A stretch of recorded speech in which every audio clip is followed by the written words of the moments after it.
ফরাসি president Emmanuel Macron নতুন প্রধানমন্ত্রী নিয়োগ দিয়েছেন গতকাল। তিনি প্রবীণ রাজনীতিবিদ এবং আমলা ৭৩ বছর বয়সী মিশেল বার্নিয়ে তাকে নিয়োগ দেওয়ার পর দীর্ঘ অপেক্ষার অবসান ঘটেছে। তিনি যেই তিনটি বিষয় নিয়ে কাজ করার ঘোষণা করেছেন, শিক্ষা, নিরাপত্তা এবং অভিবাসন সীমিত করা। তার আগে আপনাদেরকে জানিয়ে রাখি, গতকালকে আপনাদেরকে একটি প্রতিবেদনে জানিয়েছিলাম এই যে মিশেল বার্নিয়ে তিনি তার আগে প্রেসিডেন্সিয়াল ইলেকশন করার ঘোষণা দিয়েছিলেন। তখনকার সময় তিনি যে বক্তব্য দিয়েছিলেন তার মধ্যে একটা ছিল অভিবাসন সীমিত করার বক্তব্যটি ছিল। তিনি যদি ক্ষমতায় আসেন অভিবাসনকে সীমিত করবেন, তিনি তেমন একটি কর্মসূচিও রেখেছিলেন। এবং আজকে তিনি প্রধানমন্ত্রী হওয়ার পর তার যে কাজ শুরু হয়েছে তার মধ্যে তিনটি বিষয় ছিল, এর মধ্যে শিক্ষা, নিরাপত্তা এবং অভিবাসন সীমিত করা। তো সুতরাং তিনি প্রেসিডেন্ট ইলেকশনে যেই তার যে কথা ছিল, তিনি প্রধানমন্ত্রী হওয়ার পর তিনি কিন্তু সেই বিষয়টা নিয়ে এসেছেন। তার আগে বলে রাখি, ফরাসি প্রেসিডেন্ট ইমানুয়েল ম্যাক্রো যখন আগাম নির্বাচনের ঘোষণা দিয়েছিলেন, এটা নিয়ে পুরো হতবাক হয়েছিল জাতি যে তিনি কেন এই ঝুঁকি নিতে গেলেন। তার এই নির্বাচনকে ঝুঁকি হিসেবে দেখেছিলেন তখনকার সময় রাজনীতিবিদ বা রাজনৈতিক বিশ্লেষকরা, এবং সেটা অনেকটাই প্রমাণও হয়েছিল যে এটা ঝুঁকি ছিল। যখন মারিন লে পেনের নেতৃত্বাধীন আরএন প্রথম স্থান অধিকার করেছিল প্রথম ধাপের ভোটে, তখন কিন্তু সেই ঝুঁকিটা অনেকটাই ফলপ্রসূভাবে এটা সত্যি হতে যাচ্ছিল। কিন্তু দ্বিতীয় টুরে এসে যে চমক দেখিয়েছে নিউ ফ্রন্ট পপুলার এবং ফরাসি প্রেসিডেন্ট ইমানুয়েল ম্যাক্রোর যে মধ্যপন্থী দল, তারা মারিন লে পেন নেতৃত্বাধীন আরএনকে একদম তৃতীয় স্থানে ফেলে দিয়েছে। তো যাই হোক, এখনকার যেই খবর সেটা হচ্ছে এই যে প্রধানমন্ত্রী তিনি তিনটি বিষয় নিয়ে কাজ করবেন। আমাদের সবচেয়ে বেশি ইন্টারেস্ট হচ্ছে যারা আমরা অভিবাসী আছি, অভিবাসন সীমিত করা। অভিবাসন সীমিত করা বলতে আসলে আমরা কি বুঝি, কিভাবে অভিবাসন তিনি সীমিত করতে চান, এই বিষয়টি নিয়ে আলোচনা করব। প্রিয় দর্শক, শুভেচ্ছা নেবেন আমি টেলিভিশনের পক্ষ থেকে। আপনাদের সাথে আছি আমি ফয়সাল আহমেদ দ্বীপ। আজকের যে খবর সেটি ইনফো মাইগ্রেন্টসে প্রকাশিত একটি খবর। দীর্ঘ অপেক্ষার পর ফ্রান্সের নতুন প্রধানমন্ত্রী মিশেল বার্নিয়ে তারা এই শিরোনামটি করেছে। সংসদ ব্যঙ্গে দিয়ে চলতি বছরের জুলাইয়ে আগাম নির্বাচন ঘোষণা দিয়েছিলেন। ইউরোপ জুড়ে বিস্ময় সৃষ্টি করেছেন ফরাসি প্রেসিডেন্ট ইমানুয়েল ম্যাক্রো। কিন্তু ওই নির্বাচনে কোনো দলই সংখ্যাগরিষ্ঠতা না পাওয়ায় প্রধানমন্ত্রী মনোনয়ন দিতে গিয়ে বিপাকে পড়ে যান ম্যাক্রো। কারণ নির্বাচনটা হয়েছিল 30 জুন এবং 7 জুলাই। তো তারপর থেকে ফ্রান্সে অনুষ্ঠিত হয়েছে অলিম্পিক গেমস। অলিম্পিক গেমসকে কেন্দ্র করে এই যে প্রধানমন্ত্রী নির্বাচনের প্রক্রিয়া, এটা অনেকটাই পিছনে পড়ে গেছে।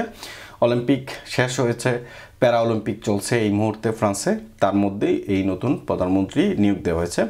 আগাম সংসদ নির্বাচনের দ্বিতীয় দফায় সবাইকে অনেকটাই চমক দিয়ে ভালো ফল করে বামেদের নতুন জোট নিউ পপুলার ফ্রন্ট এনএফপি, কিন্তু সরকার গঠনে প্রয়োজনীয় সংখ্যাগরিষ্ঠতা পায়নি জোটটি, যার কারণে কোয়ালিশন ভিত্তিক সরকার গঠনের তোড়জোড় শুরু হয়েছে। ফরাসি স্বরাষ্ট্র মন্ত্রণালয়ে প্রকাশিত সরকারি ফলাফলে দেখা গেছে অভিবাসী পন্থী বামেদের নতুন জোট নিউ ফ্রন্ট পপুলার এনএফপি পায় 182 আসন। প্রেসিডেন্ট ইমানুয়েল ম্যাক্রোর জোট টুগেদার পেয়েছিল 168টি আসন এবং মারিন লে পেনের ন্যাশনাল রেলি পায় 143টি আসন এবং রক্ষণশীল এলআর দল পেয়েছে 46টি আসন। নতুন প্রধানমন্ত্রী মিশেল বার্নিয়ে মূলত মধ্য ডান এলআর দলের রাজনীতিবিদ। 1973 সালে রাজনীতিতে প্রবেশ করা এই বর্ষিয়ান রাজনীতিক ফ্রান্সের প্রথম প্রজাতন্ত্রের ইতিহাসে সবচেয়ে বেশি বয়সী প্রধানমন্ত্রী। এর আগে 35 বছর বয়সী গাব্রিয়েল আতাল ফ্রান্সের সর্বকনিষ্ঠ প্রধানমন্ত্রী ছিলেন। অর্থাৎ ফ্রান্সে কিন্তু দুইটাই রেকর্ড হয়েছে, একটা হচ্ছে সর্বকনিষ্ঠ প্রধানমন্ত্রী ছিলেন গাব্রিয়েল আতাল, আর এখন যিনি প্রধানমন্ত্রী হয়েছেন তিনি সবচেয়ে প্রবীণ, অর্থাৎ 73 বছর বয়সী। আমি যেটা বলছিলাম 1958 সালে যখন প্রজাতন্ত্র চালু হয়েছে ফ্রান্সে, তারপর থেকে 2024 সালে যতগুলো প্রধানমন্ত্রী ছিল তার মধ্যে তিনি হচ্ছেন সবচেয়ে বেশি বয়স্ক।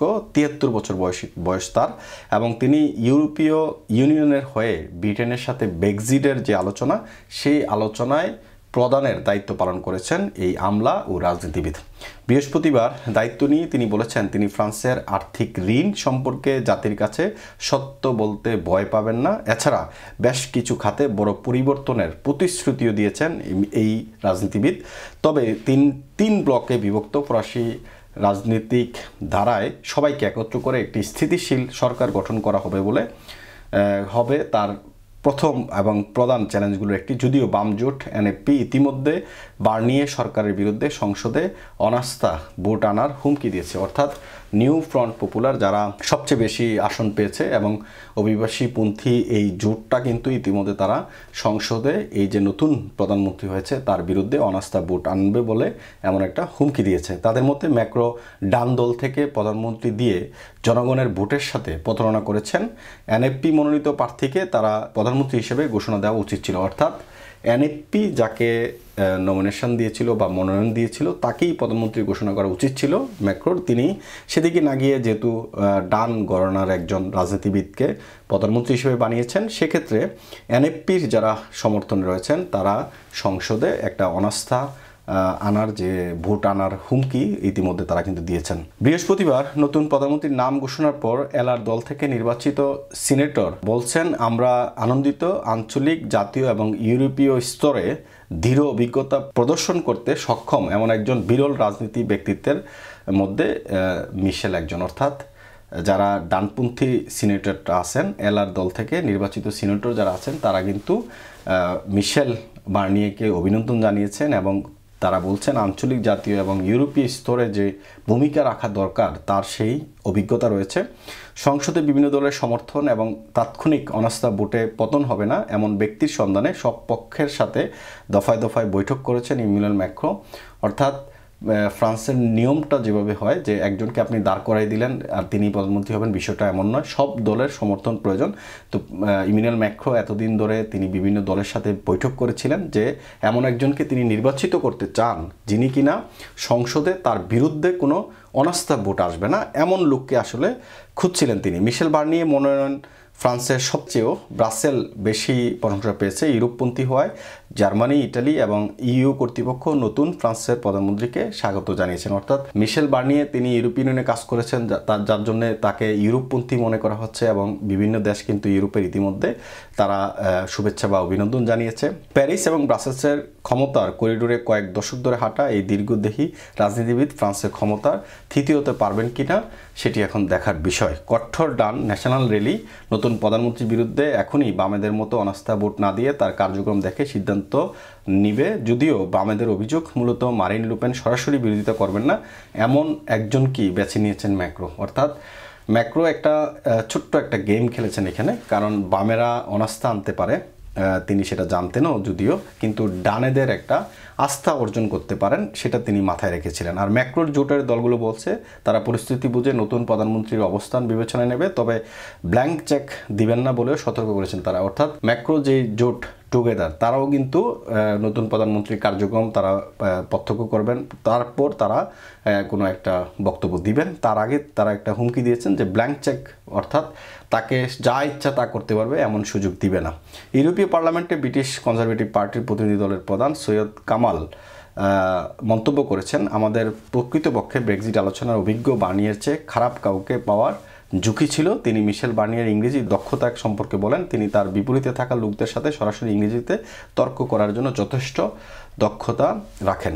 তবে অভিবাসন সংশ্লিষ্ট মহলের জন্য আপাতত কোনো সুখবর নেই, কারণ কঠোর ডান ও মধ্য ডানের সহায়তায় টিকে যাওয়া সরকার অভিবাসন সংশ্লিষ্ট বড় কোনো সিদ্ধান্ত নিতে পারবে না। যেটা বলছিলাম তিনি অভিবাসন সীমিত করার বিষয়ে যে কথাটা বলছিলেন, এই পয়েন্টটা একটু মনে রাখতে হবে। অভিবাসন সংশ্লিষ্ট মহলের জন্য আপাতত কোনো সুখবর নেই, কারণ কঠোর ডান ও মধ্য ডানের সহায়তায় টিকে যাওয়া সরকার অভিবাসন সংশ্লিষ্ট বড় কোনো সিদ্ধান্ত নিতে পারবে না। অর্থাৎ তিনি অভিবাসন সীমিত করার কথা বললেও কিন্তু তিনি বড় কোনো সিদ্ধান্ত নিতে গেলে তখন কিন্তু তার সমস্যাটা সামনে দাঁড়াবে, কারণ এখানে যারা বামপন্থী রয়েছেন তারা কিন্তু অভিবাসন পন্থী বা অভিবাসীপন্থী হিসেবে পরিচিত। তো সংসদে তাদের একটা সংখ্যাগরিষ্ঠতা আছেই, যেহেতু তারা 182টি আসন পেয়েছে। সুতরাং তিনি যদি বড় কোনো সিদ্ধান্ত নিতে চান অভিবাসী নিয়ে তখন কিন্তু তারা সেক্ষেত্রে কথা বলবেন এবং তিনি সেই সিদ্ধান্তে আসলে যেতে পারবেন না, এটা বোঝানো হয়েছে। তো সুতরাং নতুন প্রধানমন্ত্রীকে আমরা শুভেচ্ছা জানাচ্ছি এমআইবি টেলিভিশনের পক্ষ থেকে। তিনি দেশ গঠনের যে সমস্ত উদ্যোগগুলো গ্রহণ করবেন